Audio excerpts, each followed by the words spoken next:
Bienvenue mesdames et messieurs dans votre émission Vivre les réalités du ciel sur la terre.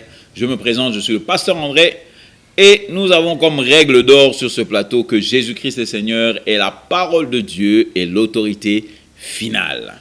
Alors, nous allons continuer à parler qu'est-ce qu'est la foi. Qu'est-ce que la foi? Surtout, qu'est-ce que la foi biblique? Parce que la foi biblique est une puissance qui nous permettra d'accomplir des choses au-delà du réel et surtout à nous faire entrer au maximum dans le spirituel. Nous avons vu, il y a 4 fois dans la Bible nous dit que le juste vivra par la foi. Dans l'Ancien Testament, d'ailleurs, il nous dit le juste vivra par sa foi. C'est-à-dire que ta vie sera déterminée par la foi qui est au-dedans de toi. Alors, comprenons, mon frère, ma sœur, qu'il n'y a rien de plus important dans ces derniers temps que de savoir c'est quoi la foi et de savoir comment la faire fonctionner, de savoir comment la faire grandir. Parce que nous voyons que dans les évangiles de Jésus, nous voyons Jésus dire « petite foi, vous n'avez pas la foi. Une grande foi. Oh, la Bible dit que « ô femme, grande est ta foi ». Donc, nous voyons que la foi est une unité qui peut être mesurée. Parce que tu peux avoir beaucoup de foi et tu peux avoir peu de foi ou bien tu peux avoir pas de foi du tout. Alléluia. Alors, nous voulons vraiment éclairer les gens en ce qui concerne cela.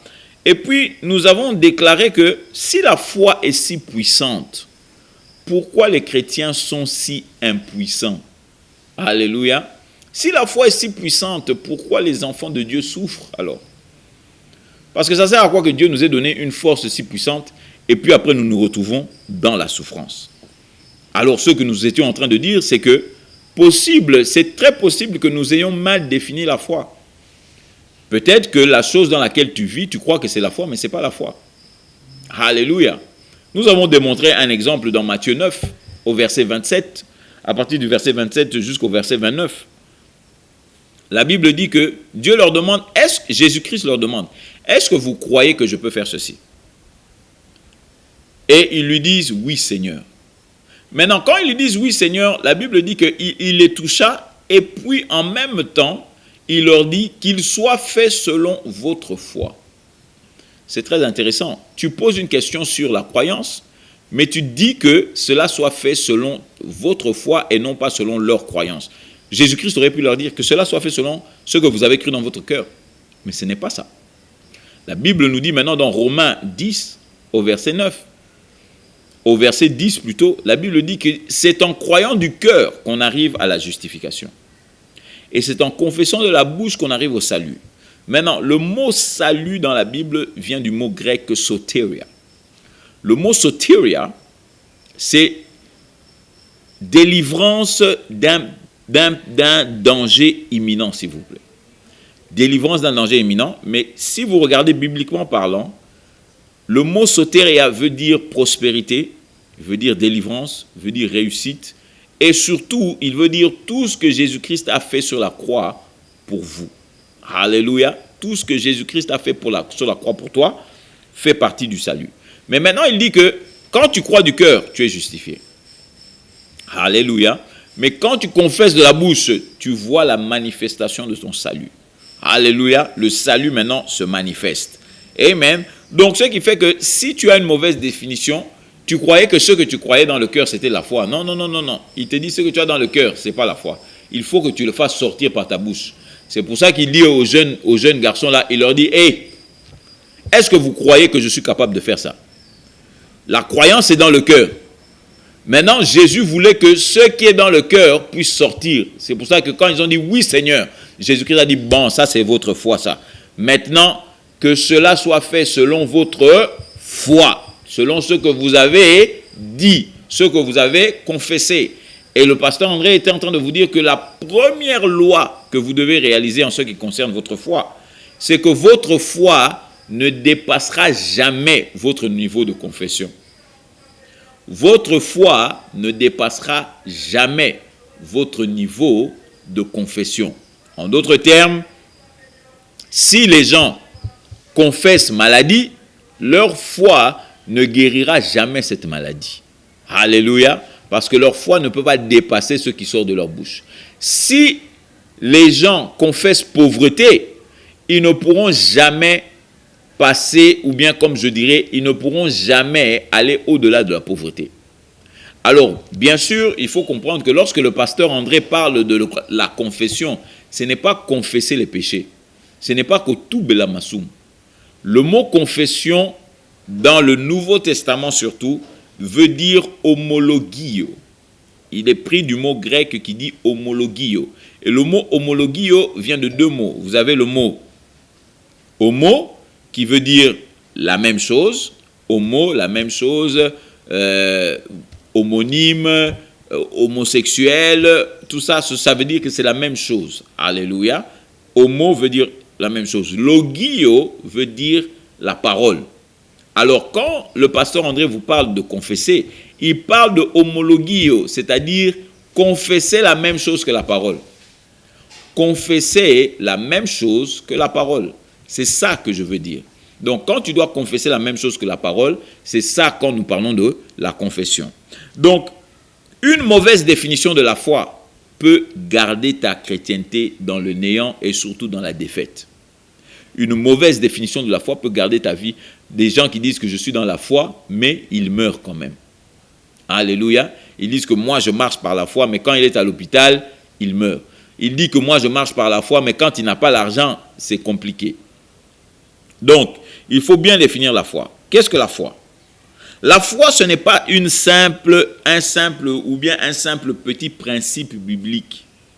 La foi n'est pas un simple principe biblique. D'ailleurs, la foi, frères et sœurs, la foi est l'élément qui rend la parole de Dieu puissante dans ta vie. Alléluia. Je voudrais vous montrer quelque chose. Allons dans Hébreux. Alléluia. Écoutez bien, dans Hébreux 4, au verset 2e, à partir du verset 2e, là la Bible est en train de nous parler des enfants d'Israël qui ont quitté l'Égypte et la raison pour laquelle ils ne sont pas rentrés dans la terre promise. Alléluia. Il faut comprendre que la génération qui a quitté l'Égypte, ce n'est pas la génération qui est rentrée dans la terre promise. La génération qui est rentrée dans la terre promise, ce sont les enfants qui sont nés dans les déserts. À part Josué et Caleb, tous les autres sont morts. Tous les autres sont morts. Pourquoi? À cause de l'incrédulité qu'ils avaient. Et eux-mêmes avaient confessé, nous allons mourir dans les déserts. Et Dieu leur a dit, tel vous avez dit dans votre bouche, tel vous allez vivre. Alléluia. Donc ce qui fait que la génération qui est rentrée dans la terre promise n'est pas la génération qui est sortie de l'Égypte. Maintenant, je veux vous montrer pourquoi ils ne sont pas rentrés. Alléluia. Maintenant, je lis à partir de la version Darby. N'oubliez pas, dans cette émission, bloc-notes, Bible en papier et bic. Alléluia. Il faut que vous écriviez sur tous ces versets. Je vous donne beaucoup de versets. Ce n'est pas pour vous impressionner. C'est pour que vous preniez ces versets, vous les écriviez et que vous allez à la maison les étudier. Alléluia. Parce que je ne veux pas que vous croyiez ce que le pasteur André dit, mais que vous croyiez ce qui est écrit dans la Bible. Maintenant, regardez Hébreux 4, le premier verset, il dit « Craignons donc qu'une promesse ayant été laissée d'entrer dans son repos, quelques-uns d'entre vous paraissent ne pas l'atteindre. Car nous aussi, nous avons été évangélisés, de même que cela. » Quand il dit cela, il parle des enfants d'Israël dans le désert. Il dit que ceux-là aussi ont été évangélisés. Mais la parole qu'ils entendirent ne leur servit à rien. Est-ce que vous entendez ça? La parole qu'ils ont entendue. Tu sais que la parole qu'ils ont entendue, c'était quoi? C'était la parole de Dieu. Mais la Bible dit que la parole de Dieu ne leur servit à rien. N'étant pas mêlés avec la foi dans ceux qui l'entendirent. Alléluia. N'étant pas mêlés. Mêlés là veut dire mélanger, mixer. Alléluia. C'est-à-dire que ce qui donne la puissance à la parole de Dieu, ce n'est pas simplement le fait de l'entendre, mais c'est le fait de la mixer avec la foi. C'est-à-dire quoi? Lorsque j'entends la parole de Dieu, je confesse cette parole. Je confesse que je crois en Dieu. Je confesse que je crois en la parole de Dieu. Je fais homologio. Homologio, je répète ce que j'ai entendu. Alléluia. Et quand je répète ce que j'ai entendu, en effet, c'est cela qui me fera rentrer dans la terre promise. Parce que ceux qui ne sont pas rentrés dans la terre promise, c'est parce qu'ils ne croyaient pas en la parole de Dieu. Non seulement ils ne croyaient pas, mais ils n'ont pas mélangé ce qu'ils ont entendu avec la foi, ou en d'autres mots, la confession de la parole de Dieu. Homologio. Alléluia. Amen. D'où, maintenant, la parole de Dieu, ce n'est pas simplement un petit principe biblique que l'on apprend, que, comme par exemple, le pasteur vous dit, aujourd'hui nous allons étudier la foi. Papa, la foi, ce n'est pas un principe, la foi, c'est une puissance. Regardez ceci. Allons dans Romains 1, au verset 16. Alléluia. C'est l'un de mes versets les préférés dans la Bible. Il dit ceci. Car je n'ai pas honte de l'évangile, car il est la puissance de Dieu en salut à quiconque croit.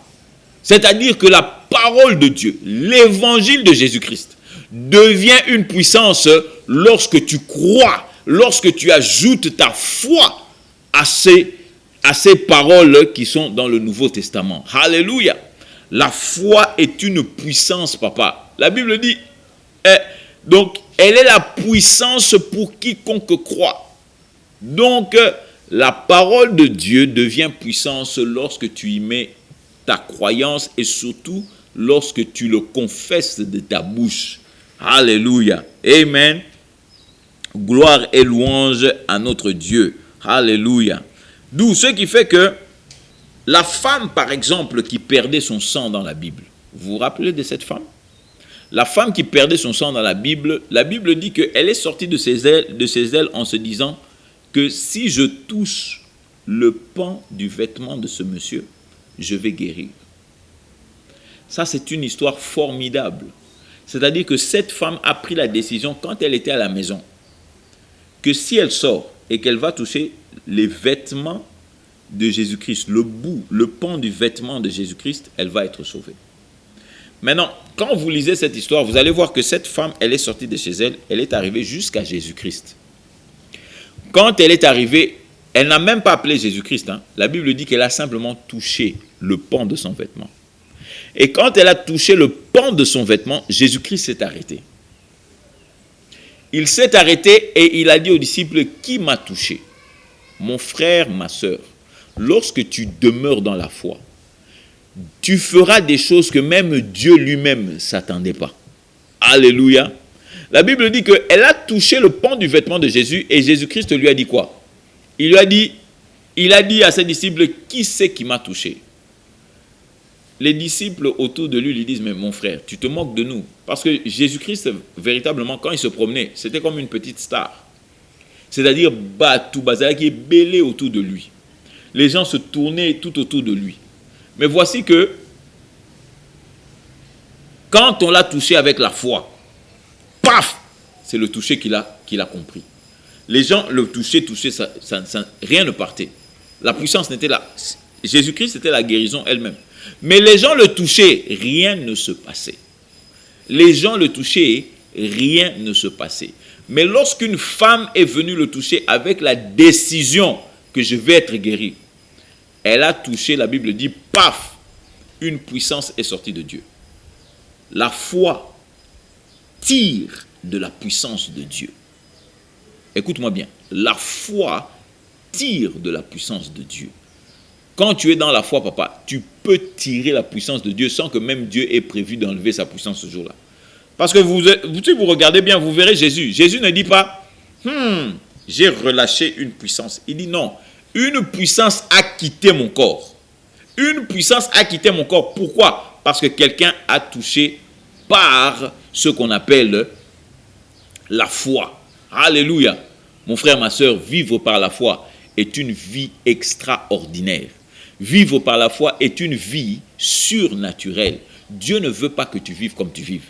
Dieu veut que tu vives dans le surnaturel. Voilà pourquoi il t'a donné la foi. La foi n'est pas venue pour que les gens disent que toi, tu es de foi chrétienne ou lui, la foi musulmane. Papa, la foi surnaturelle de la Bible est venue afin que tu vives le surnaturel. Alléluia. Voici que notre temps qui nous est réparti aujourd'hui arrive à sa fin. Alors, je ne peux pas terminer cette émission sans te donner l'opportunité de recevoir Jésus-Christ comme ton Seigneur et ton Sauveur.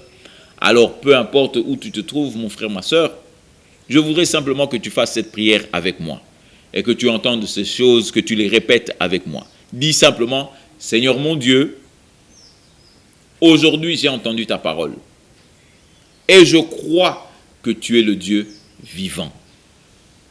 La Bible dit, si je te confesse Jésus comme Seigneur et que je crois que dans mon cœur, Dieu t'a ressuscité d'entre les morts, je serai sauvé.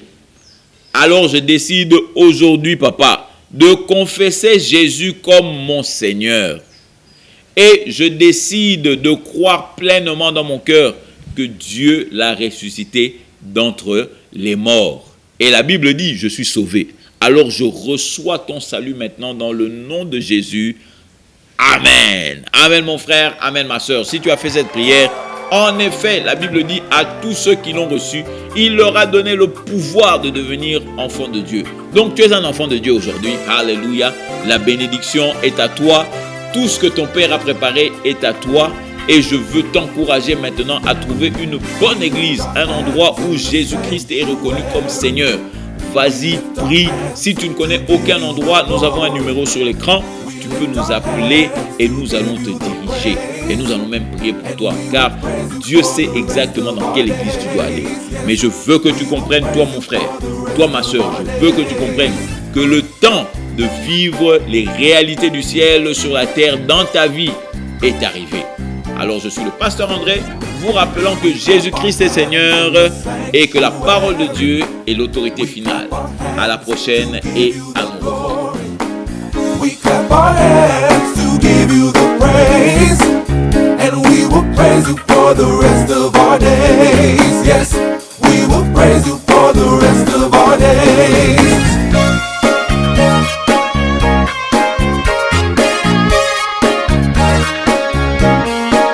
We sing a song in the sanctuary. We sing a song